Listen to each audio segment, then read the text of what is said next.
Well, relief may be a little ways away for a lot of those heating oil companies after that bitter cold stretch at the Pit Stop Fuel just across the street here in Standish. They're adding phone lines and adding extra shifts to deal with this incredibly high demand that they've seen recently. Today, their parking lot was full of dozens of customers coming to place order for heating oil deliveries. But some claim that the orders that they've already made were being delayed and that the company could not be reached or contacted. Now, even some were filing complaints with the Attorney General's office.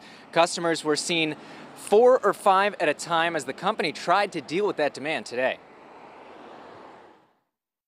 Just can't get answers. I mean, I drove all the way from Yarmouth, and my son-in-law's driving from Yarmouth to get up here and get answers and get an order in. I tried and tried and tried on the phone. I couldn't get through.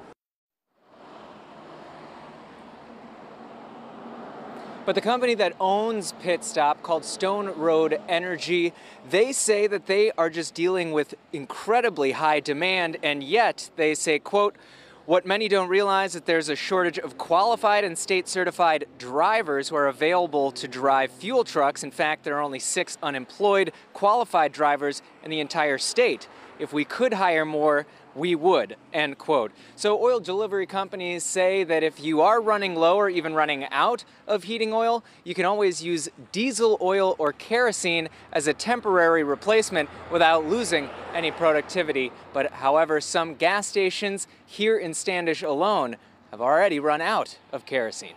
Live in Standish, Joe Glauber, WMTW News 8.